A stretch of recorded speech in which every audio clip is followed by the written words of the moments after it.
Hello students, मैं Sunita ma'am. बेटे, अब हम सप्लीमेंट्री का first chapter Gandhi ji and a coffee drinker का सेकंड और लास्ट पार्ट पढ़ेंगे। ओके बेटे।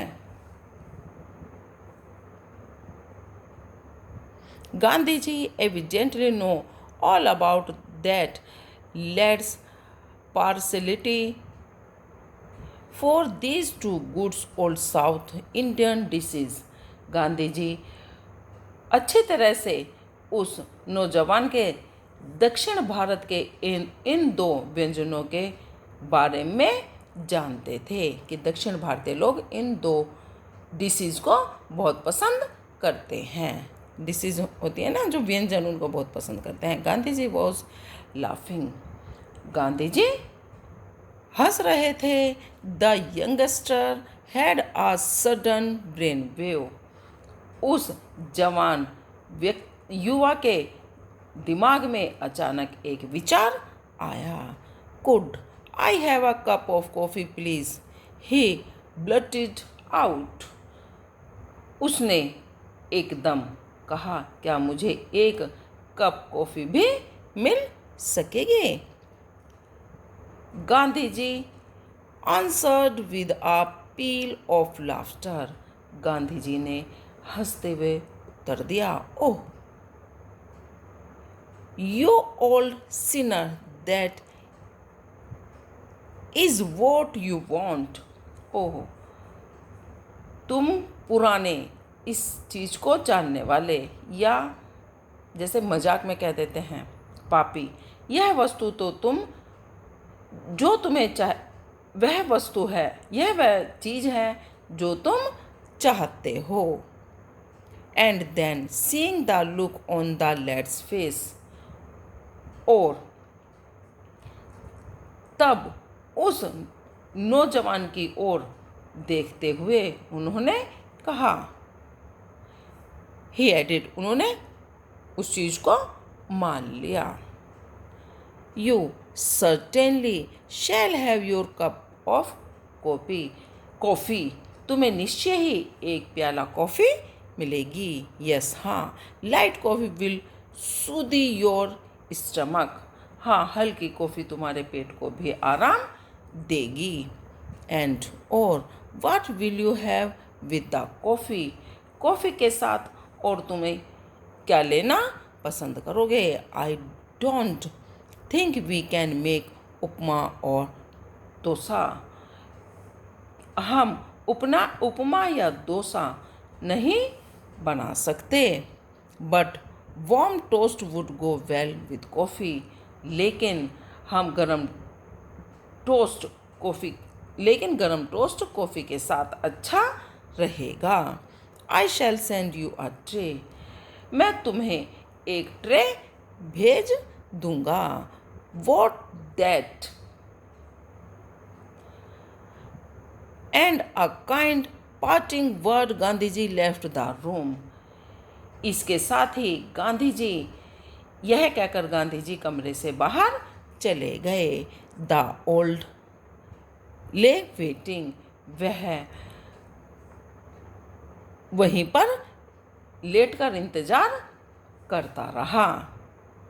He could not believe his good luck, उसे अपने अच्छे भाग्य पर विश्वास नहीं हो रहा था। कॉफ़ी इन साबरमती आश्रम, साबरमती आश्रम में कॉफ़ी, एक्सक्लेमेटरी साइन है बच्चे, ये जैसे हम कोई चीज़ सोचते हैं, अच्छा। एंड और Gandhi ji himself offering to send it in to him, और गांधी जी ने खुद ही उसे कॉफ़ी भेजने के लिए आग्रह किया। Gandhi जी's cottage was at the other end of the आश्रम, गांधी जी की जो कुटी थी उस सड़क के दूसरे किनारे पर, आश्रम के अंतिम छोर पर थी, या किनारे पर थी, लास्ट के किनारे पर थी। A good way across the road, उस सड़क के किनारे पर थी। The lad could well imagine what would happen, वह लड़का अच्छे तरह से अब उस बारे में इमेजिन कल्पना कर सकता था। Gandhi ji would go to Kasturba in her kitchen and ask for coffee and toast. Gandhi ji Kasturba ji के पास उनकी रसोई में जाएंगे, क्योंकि अब वो लड़का सोच रहा है कि गांधी जी जो हैं वो कस्तूरबा गांधी जी की रसोई में जाएंगे और उनसे कॉफ़ी और टोस्ट बनाने के लिए कहेंगे। बट लेकिन इट वॉज एन अनटाइमली और लेकिन यह तो सही समय नहीं था, यह उचित समय नहीं था। The kitchen would be closed, रसोई बंद हो चुकी होगी। बा बेटे यहाँ कस्तूरबा गांधी जी के लिए कहा है। Ba herself would be taking rest, Ba इस समय आराम कर रही होंगी। Had he caused Gandhi ji too much botheration, लेकिन गांधी जी के उन्होंने गांधी जी को बहुत अधिक, अब लड़का सोच रहा है क्या मैंने गांधी जी को बहुत ज़्यादा परेशान कर दिया है। सम 20 मिनट्स पास्ट, कुछ 20 मिनट बीते होंगे। हाक, वॉट वॉज दैट साउंड, ये कैसी आवाज़ है। The click click of Gandhi ji wooden sandal again, दोबारा से गांधी जी के जो लकड़ी की खड़ाऊ उन्होंने पहन रखे हैं उनके खटखट की आवाज़ आई। Had the coffee been cold off, क्या जो कॉफ़ी के लिए मैंने कहा था अब क्या वो नहीं मिलेगी। His heart sank within him, उसका जो दिल है वो सैंक मतलब बैठने लगा। But there was Gandhi ji carrying a tray covered with a white khadi napkin, लेकिन गांधी जी सफ़ेद खादी के रुमाल से ढकी हुई कॉफ़ी की एक ट्रे ला रहे थे। द लैड वाज डेज्ड, वह लड़का जो था वो एकदम हक्का बक्का रह गया। वॉट हैड रियली हैपन, वास्तव में ये क्या घटित हो गया। Gandhi ji was speaking, what had really happen, हाँ ये तो वास्तव में सही घटित हो गया। गांधी जी वॉज स्पीकिंग, गांधी जी कह रहे थे। नाउ अब, here is your coffee and toast, यह तुम्हारी कॉफ़ी और टोस्ट है। And mind you, I made the coffee myself, और यह ध्यान से सुनो कि ये कॉफ़ी और टोस्ट मैंने खुद ही बनाया है। नाउ अब, like a good south Indian, अब एक दक्षिण भारतीय की तरह। Will you certify I can make good coffee, अब तुम यह प्रमाणित करोगे कि मैं एक अच्छी कॉफ़ी बना सकता हूँ। पाऊँगा, क्या मैं एक अच्छी कॉफ़ी बना पाऊँगा। बट लेकिन, विस्पर द लैड, लेकिन उस नौजवान लड़के ने कहा, why did you not ask someone else to bring this for me, क्या आपने मेरे पास लाने के लिए किसी दूसरे व्यक्ति को ये कॉफ़ी दूसरे व्यक्ति के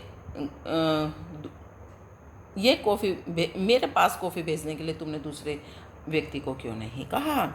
आई एम वेरी सॉरी, मैं इसके लिए बहुत सॉरी फील कर रहा हूँ, दुखी हूँ। I put you to this trouble, कि मैंने तुमको यह कष्ट दिया है।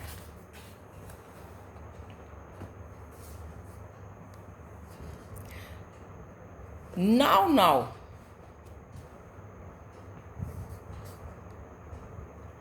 अब सेड गांधी जी ने कहा, do not ruin your coffee, अपनी कॉफ़ी को खराब मत करो। Cold coffee is bad coffee, ठंडी कॉफ़ी बुरी होती है। You Sheba was resting. तुम जानते हो, तुमने देखा कि जो बा है वे आराम कर रही थी। एंड और I did not dare to disturb her, और मेरी इतनी हिम्मत नहीं थी कि मैं उनको उनके आराम में विघन डाल सकूं। And then he said suddenly, और तब उन्होंने अचानक कहा, वेल अच्छा, I shall leave you now. अच्छा, अब मैं तुम्हारे पास से जाऊंगा। Someone will come for the tray. With that off he went.